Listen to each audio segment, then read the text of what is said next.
Boxing is a tough and dangerous sport, and the path to success and glory lies through sweat, blood, and sometimes even tears. Almost every boxer goes through the first knockdown, the first cut in his career.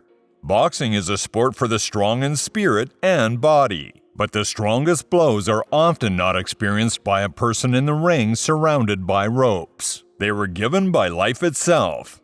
Today we will talk about a boxer in whose career there were ups and downs. But it was not his rivals who dealt him the strongest blow, but a cruel incident outside the ring.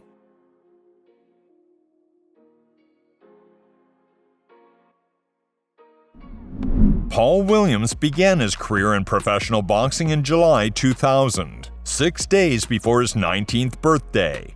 Having great size, height 6'2", arm span 78 inches, high hand speed, mobility, and incredible mentality, Williams easily passed the initial stage of his professional career. By not being a puncher, the boxer was winning due to the high pace and huge number of thrown punches, inflicting an average of 100 punches per round. Having won the first 25 fights, 19 of which by knockout, in April 2005, Williams fought against his first more or less serious opponent in his career. It was average Terence Cawthon, whom the American confidently defeated by unanimous decision of the judges.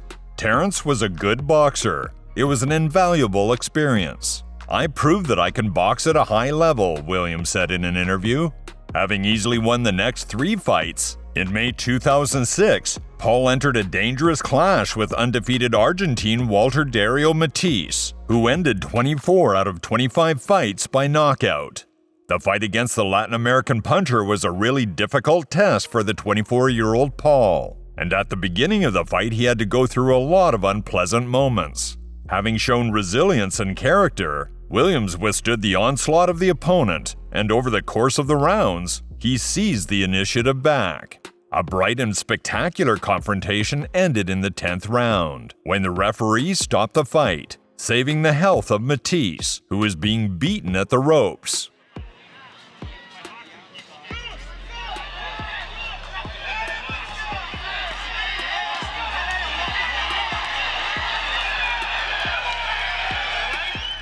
Matisse was definitely the strongest puncher in my career. My body went numb when I missed a punch from him, the boxer later recalled.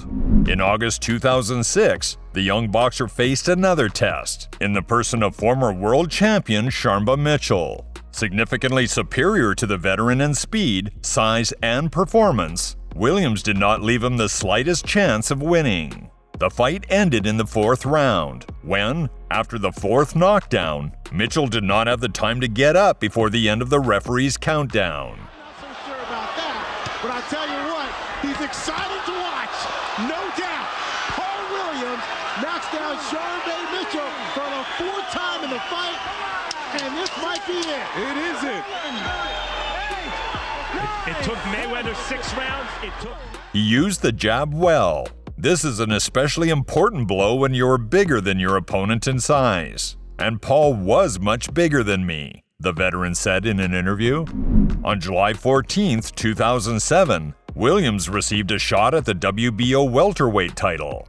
Few thought that the American would be able to cope with the formidable Mexican Antonio Margarito, who had this title since March 2002 and won 5 of 7 defenses by knockout. But Paul did not give a damn about all the predictions, and from the very beginning of the fight he gave his opponent a real firework of blows. The experienced and tough Mexican willingly accepted the open fight offered by the opponent, but the initial rounds that he lost predetermined the outcome of the fight. His drops, he's come back after 2 hard rounds and has won this last round, and that presumably, but not positively, should cement a title victory. At the end of the spectacular and competitive fight, all 3 judges gave the victory to the hero of our video, twice 115-113 and 116-112. It was a tough fight. Margarito held all my punches very well, and his punches were hard. He is very strong physically. victory over Margarito significantly increased the authority of the American in the eyes of experts and fans. Some hotheads even called his appearance in professional boxing the second coming of Thomas Hearns. But already in the first defense of his title in February 2008, Paul surprisingly suffered his first defeat in his professional career. Inferior to the opponent in size and speed, but well-trained and extremely motivated Puerto Rican Carlos Quintana, who in the recent past has already unsuccessfully tried to win the championship title, managed to impose his tactical style on Williams, neutralizing the strengths of the Punisher. But already in June of the same year, Paul, who made the appropriate conclusions, regained the title, brutally destroying Quintana already in the first round. For just the second time in his career, he went down to the first round against Joel Julio, came back to win by decision. How will he fare here?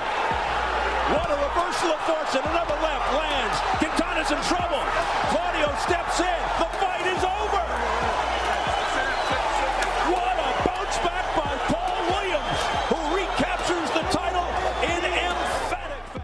After unsuccessful attempts to lure stars Floyd Mayweather, Shane Mosley, and Miguel Cotto into the ring, Williams made his middleweight debut in September 2008, destroying Andy Coley in one round. And 2 months later, Paul won the interim WBO junior middleweight title when after 8 one-sided rounds, 39-year-old veteran of the ring, Verno Phillips, refused to continue the fight, and a few days later, retired. By Williams. Chops a right hand. Phillips tries to step in, off balance again. I think Paul Williams' temperament is such that he likes being on the inside partly because his opponent will open up, and it allows him to land some of those shots more cleanly. An attempt to lure the holder of the main WBO title, Sergey Zinzurek, into the ring was unsuccessful, and the Punisher decided to continue his career in the middleweight category. In April 2009, Paul took on former undisputed world champion veteran Ronald Winky Wright, who in his prime was as shunned by big names as Williams himself. Many expected that the experienced Wright, who had a great jab and impenetrable defense, would be a serious test for the 27-year-old Williams. But in fact, the fight turned out to be a one-man show, where Ronald was destined for the role of an extra. Superior to the veteran in size, speed, and work rate, Paul confidently outboxed him from a distance, landing in his usual style over 100 punches per round. Yep, that's where our hearts are tonight. Oh my God. Look at this. Williams momentarily staggered Winky with a big left hand. And this is a fight, David, that if you're Winky, you're glad it's not a 15-round fight. Whereas usually the other way around, the tall, rangy fight is the one that's worried about time. 15 rounds would favor Williams in this fight, even though he's thrown all of the punches. Chases right into the corner. Closing bell coming. They go to the distance. The score of the judges spoke clear, 120-108, and twice 119-109, in favor of Williams. He really has a great jab, and he managed to hit me with hard punches a few times. He has a first-class defense, but today I managed to make sure that he only thinks about it. Paul said after the fight, "I knew he was tall, but he was very tall. I couldn't get him. I knew that he was very active and threw a lot of punches, but I could not even imagine that there would be so many of them." The veteran did not look for excuses. December 2009 was marked by one of the most iconic fights in the career of the American Punisher. He faced former interim light middleweight champion Sergio Martinez from Argentina. Already in the first round, it became clear that both boxers were worth each other when they alternately exchanged knockdowns. Fights in his honor tonight. Hard right hand, and Williams goes down, and Martinez has evened the round. Moreover, if the fall of Sergio was a small one, then the knockdown of the American could be felt. The fight of the two southpaws became a bright and exciting battle. Paul traditionally was more active than his opponent, and the 34-year-old Argentine hit with more accurate and powerful blows. Exhaustion, although Williams, bleeding, appears to have a little more left.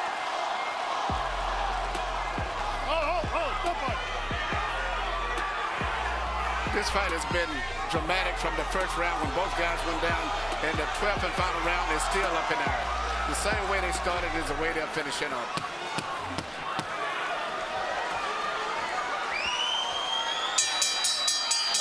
Well, it remains to be seen whether Sergio meets Martinez. The competitive confrontation went the distance, and the judges, by majority decision, gave preference to the American boxer. 114-114, 115-113, and 119-110. The last score caused a storm of indignation from the audience and a sarcastic grin from Martinez. The impending rematch was a matter of time, but the boxers decided to hold one more fight before it. And if Sergio brilliantly coped with his task, confidently outboxing Kelly Pavlik and taking away his WBC and WBO middleweight titles, then Williams, to put it mildly, failed to impress with his performance. His fight against ex-world champion Kermit Cintrone was an equal and not the most interesting confrontation, ending with Paul's victory by a technical decision of the judges, after the Puerto Rican injured his shoulder in a bad fall. On November 20th, 2010, the long-awaited rematch with the Argentine took place. The favorite was 29-year-old Williams, who was backed by the bosses of the media giant HBO. Paul claimed he had a great training camp and that Martinez, 35, would stand no chance this time around. Having calculated the opponent in the first fight, the Argentine already in the first round put several powerful blows from the left on target. Looks like Martinez, great exchange. This is what Martinez said he wanted, was to be more aggressive and try to use his shorter arms and be more effective by getting in close. Paul failed to draw conclusions, and in the second round he continued his offensive tactics without worrying about his hole in the defense on the right. And already at the end of the first minute, the Argentine severely punished the opponent for carelessness.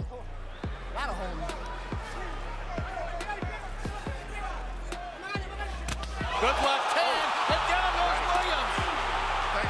Right hand. A powerful left hand literally destroyed Williams on the spot. It was pointless to start the countdown. Upset. Shock, shouted the astonished commentators.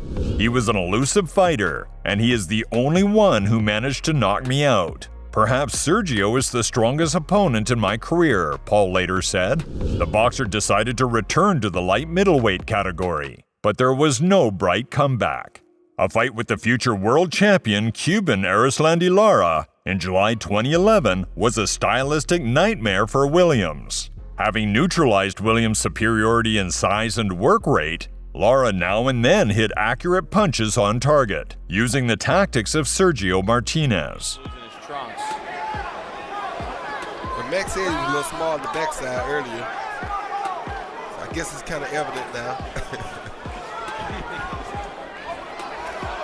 And give all the credit in the world to Erislandy Lara because he stuck with the game plan. I was able to land those long lefts when he needed to, and he raises his hand in victory. Few people in the ringside doubted the Cuban deserved to win, but the dislike in the USA for people from the Island of Freedom found its next confirmation. 114-114, 115-114, and 116-114. And celebrating the victory, having received a gift from the judges, was Williams. He was good on his feet and very uncomfortable. I never liked runners, Paul recalled this fight. Having won on points against strong Japanese Nobuhiro Ishida in March 2012, Paul planned to fight the WBC junior middleweight champion Saul Canelo Alvarez in the fall, who would lead the pound-for-pound rating a few years later. But the boxer's plans were not destined to come true. In May 2012, Paul had an accident when he swerved to avoid hitting a car while traveling at about 75 miles per hour on a motorcycle and was launched 60 feet.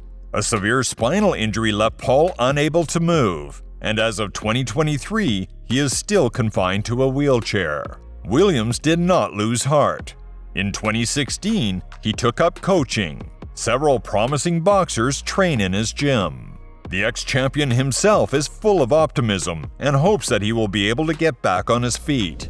I look at things philosophically. Hakuna Matata. The doctor said that there was a small chance that I would get back on my feet, and I really believe it will happen.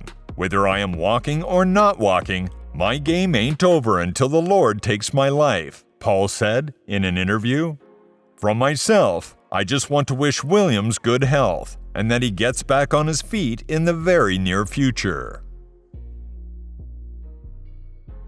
With this, friends, we end our review. I hope you found it interesting and informative. If so, support our channel with your likes and reposts, and thanks for watching. See you all soon. Bye.